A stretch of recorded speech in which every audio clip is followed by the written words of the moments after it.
Una semana después de tener a mi hija, vi a mi esposo tocando el vientre de mi hermana con una sonrisa que nunca me dedicó a mí.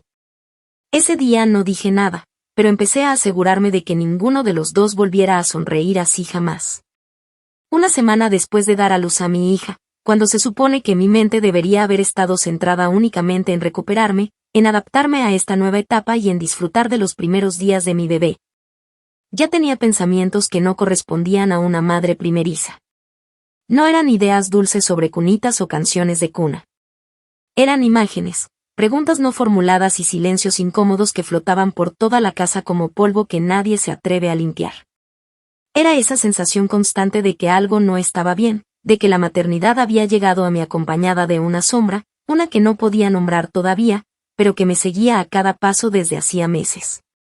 Y lo peor era que no podía hablarlo con nadie sin sentir que me iban a decir que estaba exagerando, que era cosa de las hormonas, que el posparto te juega malas pasadas.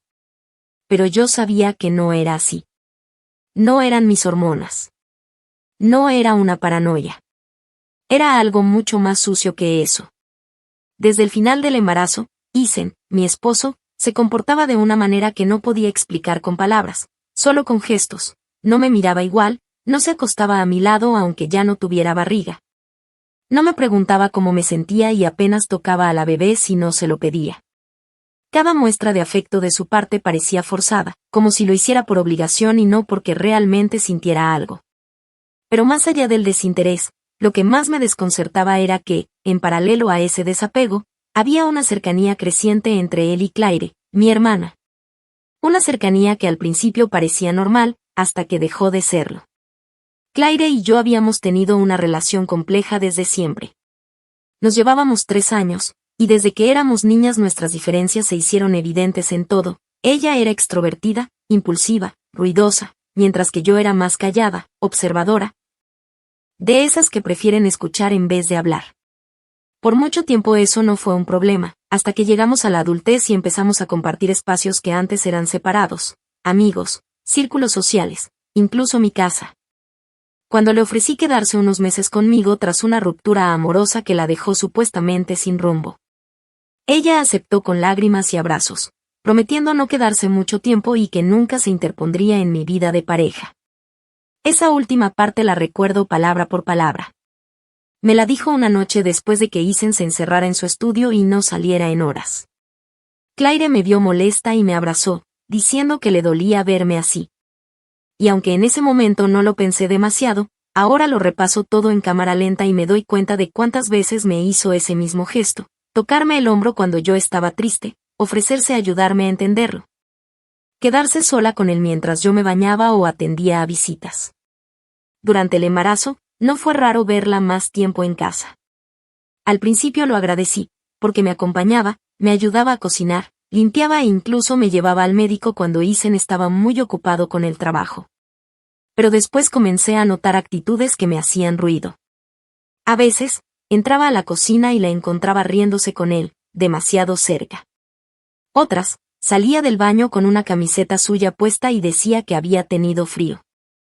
A veces le hablaba como si fueran los mejores amigos de toda la vida, con una complicidad que no tenía ni siquiera conmigo. Pero como estaba embarazada y con las emociones a flor de piel, me callaba. Me convencía de que eran ideas mías. Me repetía que no iba a ser esa clase de mujer que ve traiciones donde no las hay. Me esforzaba por creer que Claire solo era amable y que Isen solo estaba siendo cortés. No quería ser esa madre paranoica que empieza a ver enemigos en su propia familia. Pero, dentro de mí, ya sabía que algo no encajaba. Cuando nació mi hija, todo cambió. No en el sentido mágico y reconfortante que todas describen. Cambió como si hubieran girado una perilla y todo el ambiente se volviera opaco, más denso, más incómodo. Isen estaba ahí en el parto, pero no derramó una sola lágrima.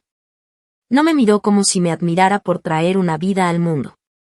Solo sostuvo mi mano con la misma frialdad con la que se estrecha la mano de un desconocido en una entrevista. En las fotos sonríe, sí, pero lo hace con la misma sonrisa que pone cuando alguien le toma una foto en el trabajo, esa sonrisa que no tiene alma. Cuando llegamos a casa, Claire apareció con regalos, con comida preparada y con esa sonrisa suya que siempre me pareció ligeramente condescendiente. Y otra vez pensé que era mi cabeza. Me obligué a agradecerle, a decirle que no sé qué haría sin ella. Y ella me respondió que siempre estaría para mí y para la bebé. Pero no dijo para ustedes. No me incluyó a mí y a Isen. Solo a la bebé. En esos primeros días con la bebé en casa, me dediqué por completo a aprender a ser madre. Me desvelé, me dolió todo, me sentí insegura con mi cuerpo, me esforcé por mantener todo funcionando. Y Isen, simplemente, desapareció emocionalmente. Estaba ahí, pero no estaba. Se ofrecía a sacar la basura, a hacer compras, pero cada vez salía por más tiempo. Decía que estaba agotado, pero dormía como una roca mientras yo me levantaba a alimentar a nuestra hija cada 3 horas. Y Claire. Claire seguía viniendo casi todos los días. A veces con excusas absurdas, que había dejado una blusa, que venía a traerme un té especial para la leche, que solo quería ver cómo seguíamos. Pero se quedaba horas. Y cada vez se llevaba mejor con Isen. Empezaron a intercambiar miradas que me incomodaban. Pequeñas carcajadas cuando pensaban que yo no miraba. Comentarios que parecían inofensivos, pero que tenían ese doble filo que solo uno nota cuando el estómago se te aprieta sin razón. Un día incluso le escuché decir tú siempre sabes cómo hacerme reír y Isen respondió algo que no entendí, pero Claire se rió de una forma que no era propia de una cuñada. Yo no decía nada. Observaba. Memorizaba. Guardaba. A veces me sentía una idiota por no gritar, por no encararlos, por no grabar nada. Pero algo en mí sabía que no era el momento. Que si actuaba impulsivamente, me iban a hacer pasar por loca. Que si estallaba sin pruebas, ellos se iban a limpiar las manos y la historia se volvería contra mí. Así que no dije nada. No armé escándalos. No confronté. Solo esperé. Y fue durante esa espera que ocurrió lo que terminó de romper todo. Salí al jardín una mañana para tomar aire. Llevaba puesta la bata del hospital todavía. Estaba despeinada, ojerosa, con mi hija recién alimentada dormida en brazos. Y ahí los vi. Claire estaba de pie, de perfil, con la mano en el vientre. Isen, justo frente a ella, tenía esa mirada, esa maldita expresión suave, cómplice, tierna, como si estuviera viendo algo sagrado. Le acarició el estómago como si ya supiera lo que había dentro. Como si ese vientre fuera suyo. Ella le sostuvo la mano. Él le dijo algo que no escuché, pero ella se rió bajito. Fue una escena íntima. Demasiado íntima. No me vieron. No los interrumpí. Solo retrocedí lentamente y volví al interior de la casa. Me senté en el sofá. Abracé a mi hija. Y mientras ella dormía, yo lloraba sin emitir sonido. No por dolor. No por rabia. Lloraba por la confirmación. Porque ya no eran suposiciones. Porque ya no tenía que hacerme más preguntas. Porque todo lo que venía sospechando durante meses estaba ahora claro como el agua. No había vuelta atrás. No había espacio para la duda. Y ese día, mientras escuchaba el sonido de sus voces afuera, mientras mi hija respiraba sobre mi pecho, tomé una decisión, no iba a dejarlo. No iba a dejarla. No iba a gritar ni a pelear ni a buscar justicia en una discusión. Lo que iba a hacer era mucho peor. Iba a asegurarme de que ninguno de los dos pudiera volver a sonreír así jamás. Y lo mejor de todo es que lo haría sin mancharme las manos. Solo necesitaba tiempo. Un poco de paciencia. Y todo lo que me habían arrebatado, se les iba a devolver multiplicado por 100. Ya no tenía miedo. Porque ya no me quedaba nada que perder. Solo cosas que hacer. Actualización 1. Pasaron un par de meses desde aquella mañana en el jardín. La imagen seguía fija en mi cabeza como una película que no puedo detener, la forma en que él acariciaba el vientre a mi hermana, esa sonrisa tibia que jamás había dirigido a mí. Ni siquiera cuando supo que yo estaba embarazada. Era como si ese gesto, ese momento robado, se hubiera adherido a mi piel. No me dejaba dormir, no me dejaba pensar en otra cosa. Pero al mismo tiempo, fue esa escena la que me ayudó a cambiar de piel. A dejar atrás a la mujer rota que lloraba en silencio. porque desde ese día, comencé a dejar de ser víctima para convertirme en estratega. Mi primer paso fue asegurarme de que lo que había visto no era una exageración de mi parte. Quería certezas. No me bastaba con la intuición, ni siquiera con los indicios, porque sabía que para hacerlos caer con todo el peso, necesitaba tener cada ficha alineada, cada pieza documentada, cada mentira envuelta en pruebas. Así que sin decir nada, sin modificar mis rutinas, empecé a construir lo que, con el tiempo, se convertiría en su tumba. Una amiga mía trabaja en recepción en una clínica privada donde Claire había ido varias veces por chequeos. Nos conocíamos desde la universidad, y aunque no era de esas amistades constantes, teníamos suficiente confianza para que yo le hiciera una simple pregunta, sin demasiado contexto.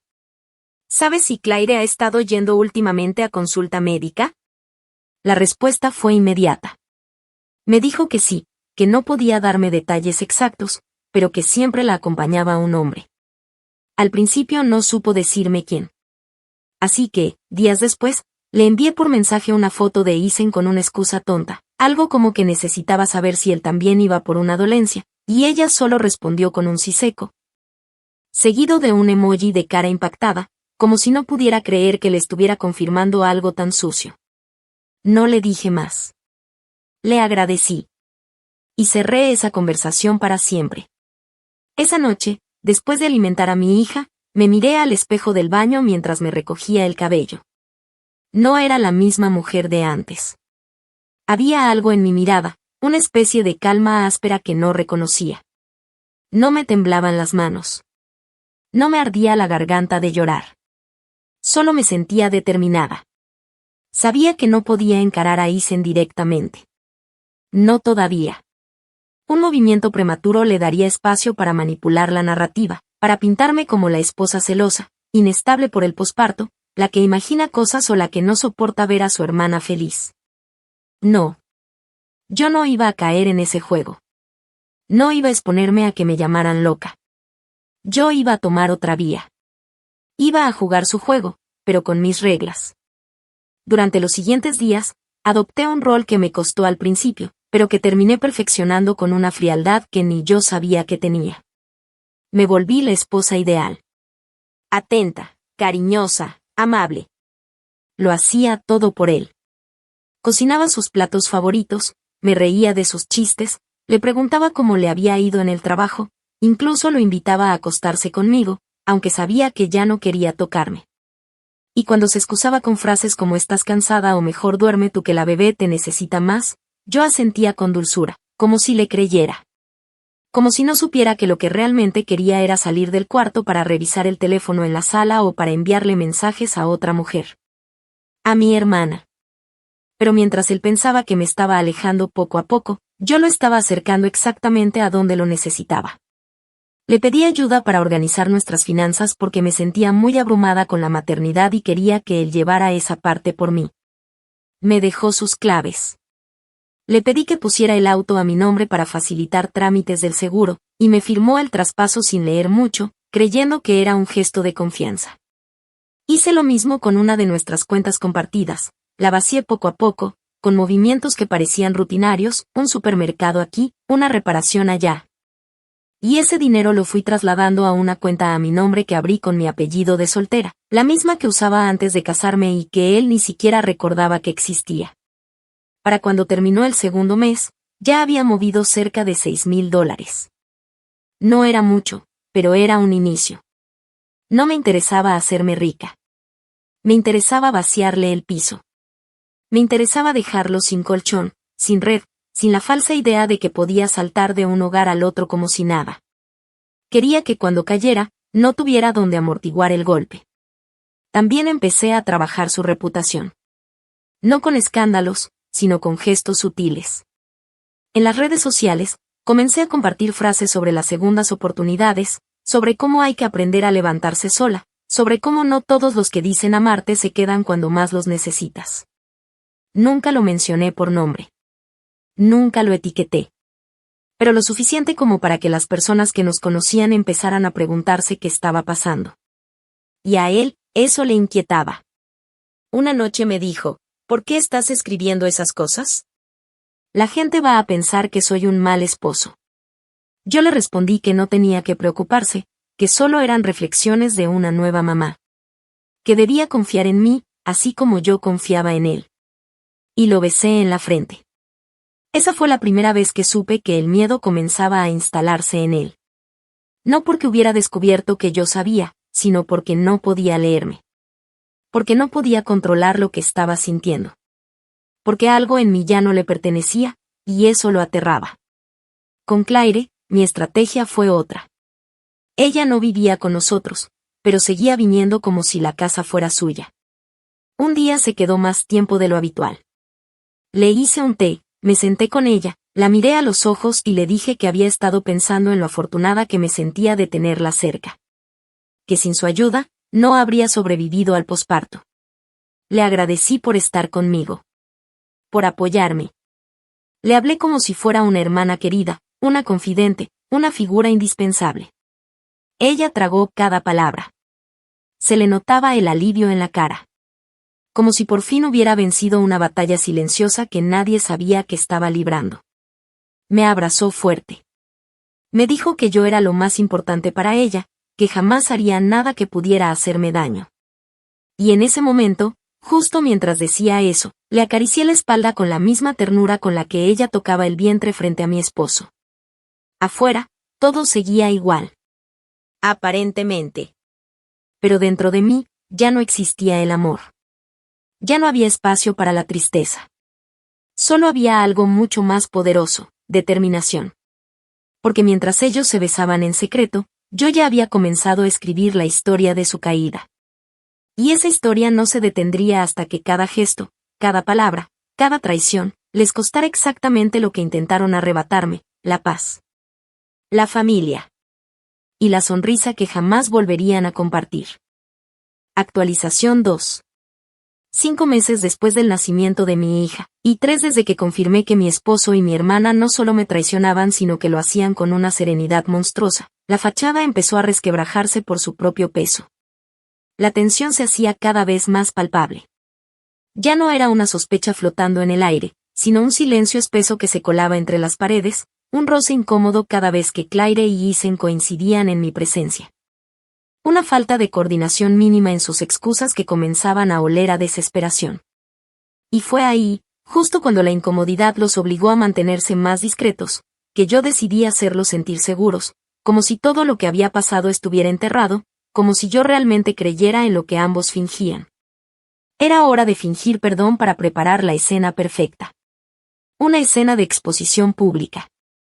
Una escena que no se olvidaría jamás. Lo primero que hice fue organizar una reunión. Aproveché que se acercaba el cumpleaños de mi madre, quien todavía no sospechaba absolutamente nada, para proponerle hacer un evento íntimo, con familia y algunos amigos cercanos. Yo me ofrecí a poner la casa, organizar el catering, decorar y hasta armar una presentación con fotos familiares, como homenaje visual. Nadie sospechó nada. Claire, por supuesto, fue una de las primeras en ofrecer ayuda. Me escribió una tarde para decirme que si necesitaba que ella armara algo especial, tipo una actividad o unas palabras para mamá, que ella podía encargarse. Le respondí que no, que yo tenía algo en mente, que quería hacerlo personal.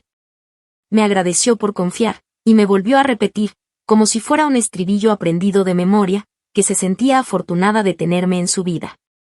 Me dieron ganas de reírme en su cara. Pero no era el momento. Durante las siguientes 2 semanas, armé meticulosamente cada elemento de esa fiesta. Decoré cada espacio con intención. Organicé el espacio para sentar a todos y planifiqué cada minuto de la tarde. Pero lo más importante fue la presentación. A simple vista, parecía un slideshow típico, fotos viejas, momentos de la infancia, cumpleaños, Navidad, imágenes donde todos sonreíamos como si fuéramos una familia normal.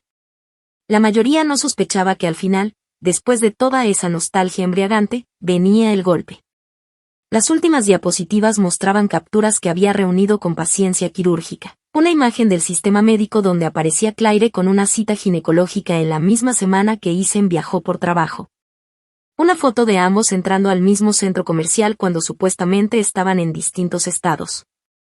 Una toma borrosa pero clara del auto de Isen estacionado frente al complejo de apartamentos donde Claire se quedaba con una amiga. La cereza del pastel fue una imagen, tomada desde el teléfono de la misma amiga de la clínica, donde se veía a Isen cargando una bolsa de bebé con una inscripción que decía Coming Soon. Saliendo sonriente del consultorio junto a Claire. Todo estaba sincronizado para que al llegar al final, el efecto fuera devastador.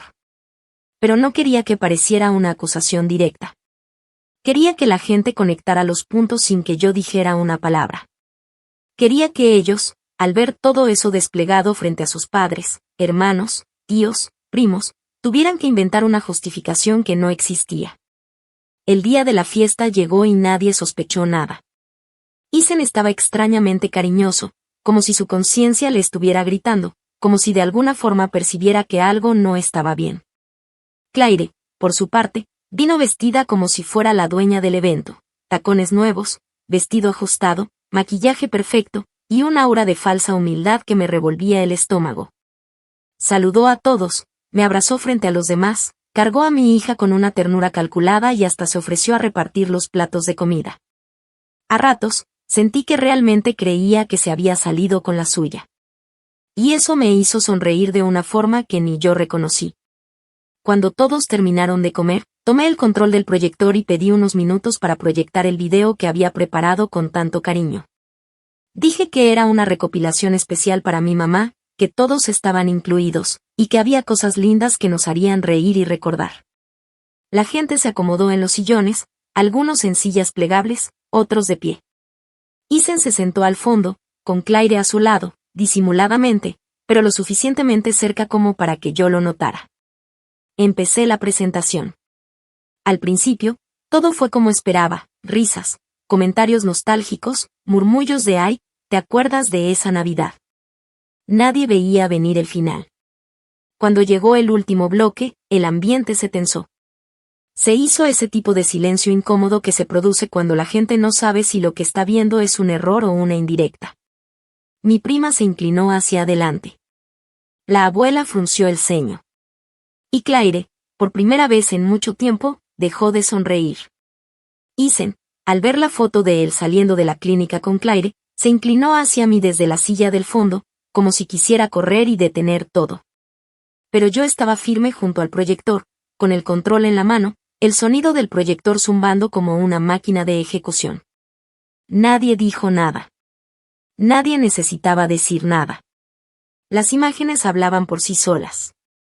Cuando la presentación terminó, fingí sorpresa. Me llevé una mano a la boca, como si hubiera sido una equivocación, y dije en voz baja que no sabía cómo esas fotos se habían colado. Que tal vez usé una carpeta equivocada. Pero nadie me creyó. Nadie se atrevió a pedirme explicaciones. Porque todos, en ese instante, sabían. Lo supieron por el silencio de Isen. Lo supieron por la cara descompuesta de Claire. Lo supieron por las lágrimas que no caían pero que se acumulaban en mis ojos. Mi madre me miró sin poder articular palabra. Mi suegra bajó la mirada. Mi padre se levantó y se fue al patio. Y así, sin necesidad de decir nada más, expuse la verdad más sucia frente a los ojos de todos. Sin un grito. Sin una escena. Solo con pruebas. Solo con su propio comportamiento proyectado en la pantalla que ellos mismos no podían refutar. Isen me siguió hasta la cocina al terminar la fiesta. Me dijo que tenía que explicarme, que no era lo que parecía. Yo lo miré directo a los ojos y le dije, con la voz más baja que pude, no tienes que explicarme nada. Solo asegúrate de dormir bien esta noche. Porque cada día que despiertes a mi lado, será uno menos que te quedará para fingir que todo está bien. Claire no volvió a entrar a mi casa después de esa noche. Isen sí. Pero ya no era el mismo. Ya no comía tranquilo. Ya no me tocaba el hombro como antes. Dormía con un ojo abierto. Y yo, cada vez que lo veía temblar ante el silencio, sabía que la venganza apenas había comenzado. Y que lo mejor de todo era que ellos no sabían ni la mitad de lo que aún tenía planeado. Actualización 3. Después de aquella noche en la que mi presentación arrastró sus secretos a plena vista de toda la familia, el ambiente se volvió irrespirable para ellos. Claire dejó de aparecer por la casa sin siquiera fingir una despedida, y Isen, aunque seguía durmiendo bajo mi techo, ya no caminaba por él como si le perteneciera. Se movía como un intruso, con cuidado, con ese nerviosismo que tienen los animales cuando saben que han cruzado territorio prohibido. Y sin embargo, no decía nada. No se disculpaba, no confesaba, no buscaba redención. Simplemente fingía normalidad, como si eso pudiera revertir la avalancha que él mismo había desatado. Pero yo no quería sus disculpas. Ni su arrepentimiento. Lo que yo quería era algo mucho más específico, que sintiera lo que yo había sentido. No solo traición. Quería que sintiera inseguridad, vergüenza, aislamiento, y esa paranoia que te acompaña incluso cuando cierras los ojos para dormir. Y para eso, tenía que seguir avanzando. Con la familia de Isen, el quiebre fue inmediato. Su madre, una mujer que durante años me trató con una condescendencia mal disimulada. Me escribió un mensaje frío días después de la fiesta diciendo que esperaba que no arrastrara a la niña en mis conflictos de pareja y que todos cometemos errores, incluso tú. No respondí. No porque no tuviera palabras, sino porque cada vez que ella me señalaba, sin darse cuenta cavaba más profundo el abismo que lo separaría de su nieta. Mientras tanto, su padre, más reservado, pero también más orgulloso, dejó de invitarlo a reuniones familiares. No quiero problemas, fue lo único que le dijo a Isen cuando éste intentó justificar su presencia en una cena que claramente no lo incluía. Lo supe porque lo escuché. Isen no sabía que yo estaba justo detrás del pasillo, sosteniendo a nuestra hija mientras él hablaba por teléfono. Su voz temblaba. Me quedé en silencio, disfrutando cada palabra, porque era la primera vez que lo escuchaba rogar por algo. A partir de ese momento, su red de apoyo comenzó a desmoronarse. Y eso lo hizo aún más vulnerable. Pero lejos de acercarse a mí, de buscar reconstruir aunque fuera una parte del vínculo roto, se replegó hacia donde siempre había estado su verdadera lealtad, Claire. Aunque trataban de ser más discretos, su cercanía volvió a notarse. Ya no con la intensidad de antes, pero sí con la persistencia de quienes comparten una culpa que no pueden soltar. Lo que ellos no sabían es que yo seguía atenta, y que había comenzado una nueva etapa de mi plan, construir pruebas legales. Sabía que en algún momento iba a necesitar protegerme más allá del plano emocional. Así que empecé a ver a un abogado. Le dije que quería asesoría sobre custodia, propiedad conyugal y planificación financiera post-separación. Le presenté todo como una precaución, como una simple exploración, pero cada documento que le mostré, las capturas de mensajes, los movimientos de cuentas, la presentación de la fiesta. Él lo clasificó cuidadosamente en un expediente. Me dijo que, si decidía avanzar legalmente, ya tenía más de la mitad del terreno ganado. Solo asegúrate de no provocar nada que te pueda poner a ti como la impulsiva, me advirtió. Le dije que no se preocupara. Yo no iba a levantar la voz. Ni una sola vez. Porque no necesitaba gritar para destruir. También comencé terapia. Pero no porque necesitara ayuda para sanar. No. Lo hice para que quedara un registro profesional de todo lo que había atravesado. Para que cada sesión documentara el abandono emocional, el desgaste psicológico y el impacto de la traición en mi bienestar y en la relación con mi hija. Fui sincera con mi terapeuta, pero no con todos los detalles. No le dije que estaba planeando una venganza meticulosa. Solo hablé de mis emociones, de mi proceso. Y cada semana, al salir del consultorio, me sentía más fuerte. Más clara. Más preparada para la siguiente jugada.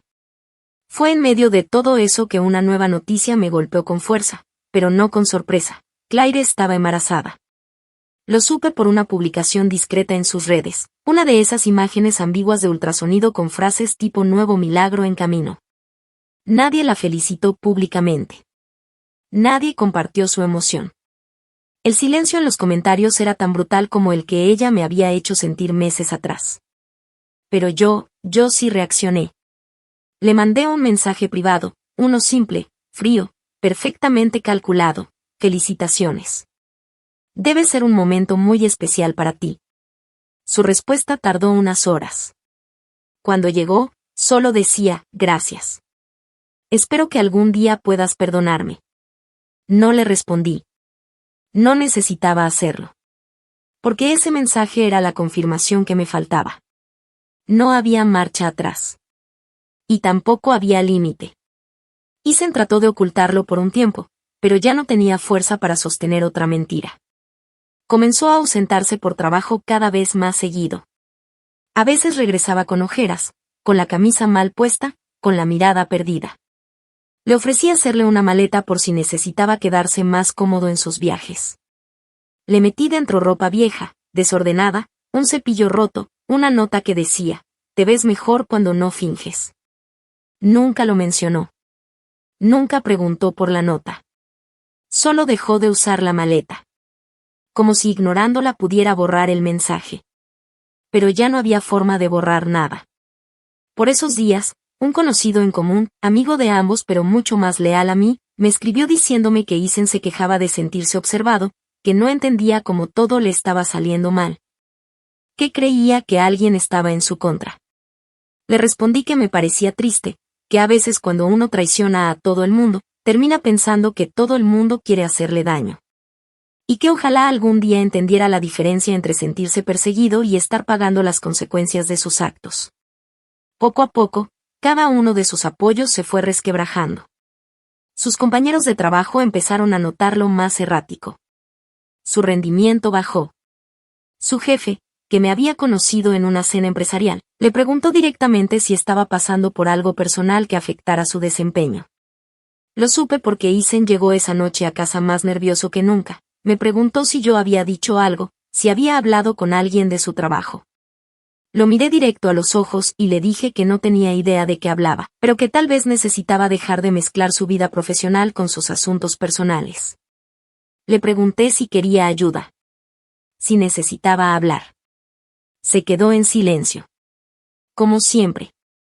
Y así, entre sus ausencias cada vez más prolongadas, su incapacidad de sostener su doble vida y la presión de saberse expuesto, Isen comenzó a colapsar. Pero no de golpe. Lo hacía lentamente, como un edificio que no explota pero que cruje por dentro. Y yo, cada día, me encargaba de quitarle un ladrillo más. Sin ruido. Sin escándalo. Solo observando, con la misma paciencia con la que una madre le enseña a caminar a su hija. Porque eso es lo que él nunca entendió, que mientras él creía que estaba escondiendo una vida, yo ya había aprendido a construir una nueva. Una donde él no tenía lugar. Una donde su sonrisa hipócrita no volvería a asomar. Una donde todo lo que alguna vez me robó, se le iba a devolver convertido en ruina. Actualización 4. Claire dio a luz a su hijo 1 año y 1 mes después del nacimiento de mi hija, y aunque para la mayoría de la familia fue un acontecimiento envuelto en una especie de silencio incómodo. Uno de esos nacimientos que nadie celebra en voz alta pero que todos mencionan con frases frías como bueno, un bebé siempre es una bendición. Para mí fue la confirmación más obscena y grotesca de todo lo que ya sabía. A diferencia de lo que ocurrió cuando yo estaba embarazada, cuando todos me rodeaban, me tocaban el vientre, me decían que estaba radiante y hacían listas de nombres, con Claire no hubo baby shower organizado por la abuela. Ni publicaciones familiares, ni felicitaciones masivas. Era como si, por fin, el bebé no deseado de la traición se hubiera convertido en un símbolo del desastre. Pero eso no impidió que Isen estuviera allí. Como siempre. Como si no tuviera una hija en casa, una esposa legal, una historia compartida conmigo desde antes de que Claire siquiera terminara la universidad. Lo más repulsivo es que trató de ocultar su presencia en ese hospital con una mentira tan torpe que me dio pena ajena. Me dijo que iría a una convención de 2 días en otro estado. No se molestó en dejarme un número de contacto del hotel. No me mandó ubicación. Solo me dejó sola en casa con nuestra hija, creyendo que yo iba a sentarme a esperar como una esposa resignada. Pero yo ya había dejado de ser eso hacía mucho tiempo. La mañana del segundo día de su convención, recibí un mensaje de mi amiga en la clínica. Solo decía, te dije que te avisaría si volvía a aparecer. Junto al texto, una foto. Era Isen, con su chaqueta gris, esa que le regalé en su cumpleaños anterior, caminando por el pasillo de maternidad con una sonrisa tan serena, tan completa, tan ajena a todo dolor que me provocó un asco visceral. En sus brazos, una bolsa azul con un peluche. Detrás de él, la sombra de Claire, semía enterrada en el marco de la puerta, observándolo como si fuese el Padre Perfecto. Guardé esa imagen como se guarda un testamento. No lloré. No grité. Solo cerré el teléfono y me senté en el comedor, en silencio, con mi hija jugando al fondo con sus bloques de madera. En ese momento, tomé una decisión definitiva. Ya no se trataba de pruebas.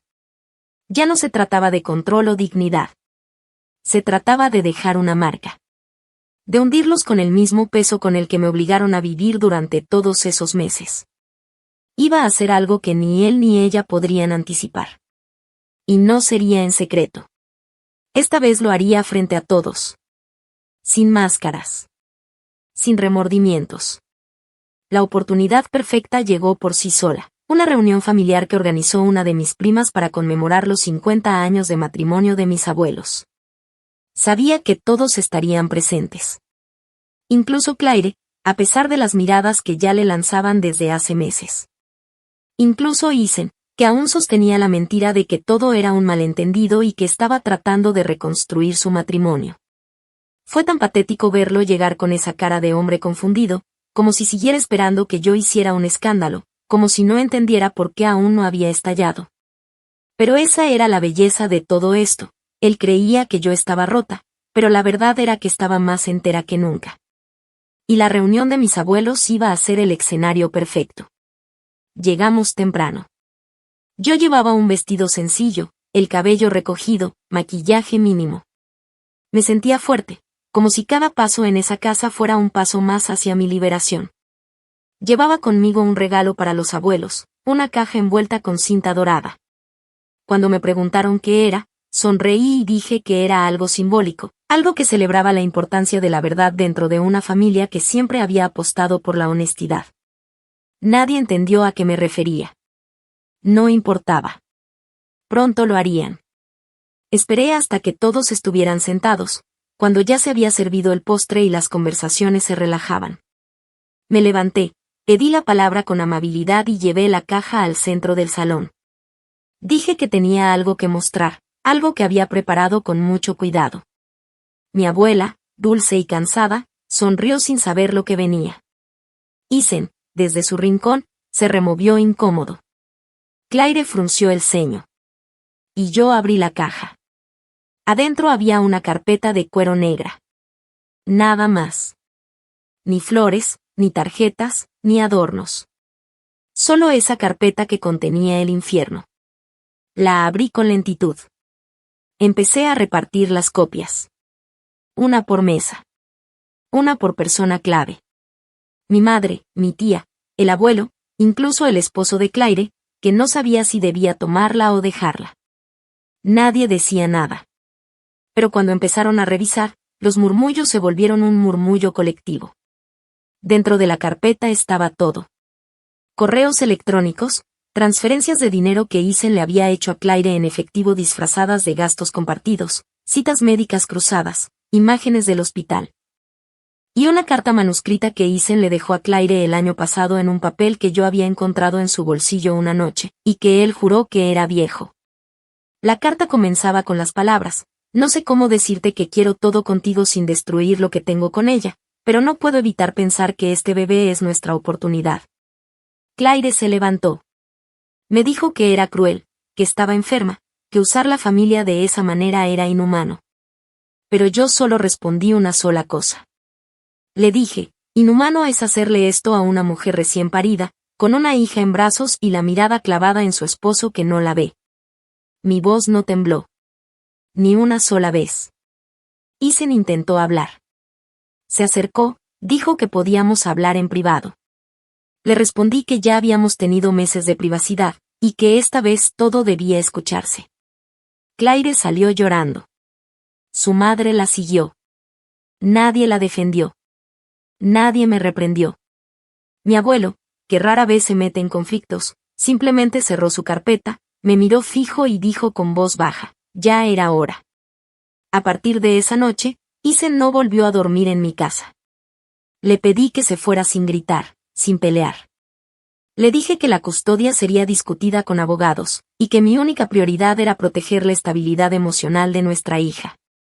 Me rogó. Me dijo que se había confundido. Que había cometido errores pero que estaba dispuesto a hacer lo que fuera. Le pedí que se retirara. Le entregué una carta de mi abogado y una copia de todas las pruebas para su propia defensa. Le dije que no tenía interés en humillarlo públicamente, que eso ya lo había hecho él solito. Claire me escribió días después. Me pidió que no la hundiera más, que tenía un hijo que criar, que no podía cargar con todo ese odio. Le respondí solo una frase. Te recuerdo con claridad acariciándote el vientre frente a mi esposo mientras yo aún tenía puntos de la cesárea.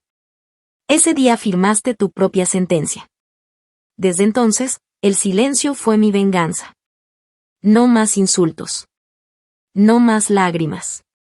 Solo ausencia. Y esa ausencia, la mía, fue lo que más les dolió. Porque cuando alguien que amaron mal deja de mirarlos, deja de hablarles, deja de reconocer su existencia, ya no queda nada que reconstruir. Y yo me aseguré de que ambos supieran que su historia quedó sellada, marcada, enterrada para siempre en el archivo de su propia deslealtad. Actualización final. 2 años pasaron desde el nacimiento de mi hija, y cuando miro atrás, todo parece parte de otra vida. No porque lo haya olvidado, ni porque haya dejado de doler, sino porque la versión de mí que habitaba en esa vida ya no existe. Murió el día en que vi a mi esposo acariciando el vientre de mi hermana con una ternura que jamás me ofreció a mí. Murió en silencio, sin escándalo, sin funeral, pero con una determinación tan sólida que desde entonces ha sido mi motor. Y esa versión nueva, la que resurgió de esa muerte emocional, fue la que hizo posible cada paso que di después. Cada detalle de la caída. Cada rincón de la venganza.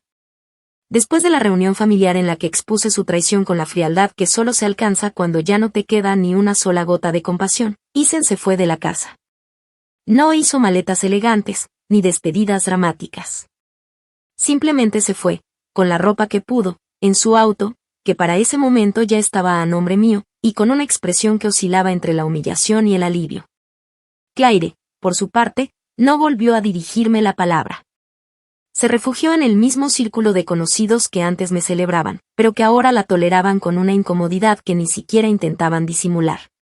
Algunas amigas en común me confesaron que había empezado a decir que yo la había obligado a actuar como lo hizo, que Isen y ella se habían enamorado en medio del abandono y que yo había exagerado todo. No me defendí. No era necesario. Cada palabra que ellos soltaran solo los hundía más, porque mientras ellos trataban de limpiar su imagen, yo ya había sellado la mía con hechos. En lo legal, no hubo mucho que discutir. El expediente que armé durante meses hablaba por sí solo. La custodia total fue entregada a mi favor sin necesidad de pelear demasiado. El juez, un hombre que me miró con ese respeto sobrio que se le reserva a quien ha atravesado el fuego sin quemarse el alma, determinó que Isen podía solicitar visitas supervisadas si así lo deseaba. Pero que sería yo quien tuviera la última palabra sobre su implementación, considerando las pruebas que indicaban su abandono, su infidelidad y su negligencia emocional durante los primeros meses de vida de nuestra hija. Isen no objetó.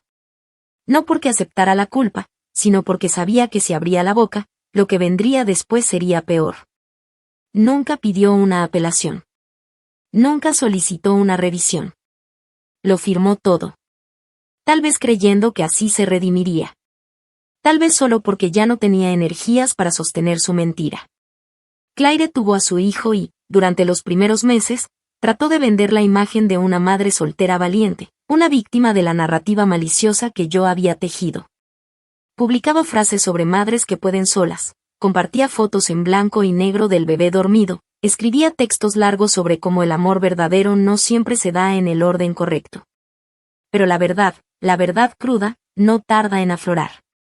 Cuando el dinero empezó a escasear, cuando las visitas de Isen se volvieron esporádicas, porque él también comenzó a alejarse de ella, como hacen los hombres que saltan de una vida a otra esperando que la nueva no les exija cuentas, Claire empezó a desesperarse. Dejó de trabajar medio tiempo y empezó a buscar ayuda económica en todos lados. Incluso se atrevió a escribirme. El mensaje llegó una mañana de domingo, justo cuando estaba preparando panqueques con mi hija. Era breve, disfrazado de humildad, me decía que, como madres, deberíamos dejar de lado las diferencias, que nuestros hijos eran primos y que tarde o temprano iban a compartir espacios, así que lo más sano era hacer las paces. Terminaba diciendo que sabía que me había fallado, pero que si alguna vez podía ayudarla con trabajo o incluso con un préstamo, que ella estaría eternamente agradecida. Lo leí en voz baja, mientras mi hija manchaba la mesa con masa y me pedía que le diera más fresas. No respondí de inmediato. Dejé que el teléfono vibrara en silencio durante días. Y cuando finalmente decidí responder, lo hice con una frase sencilla: aprendiste a usar el vientre para manipular.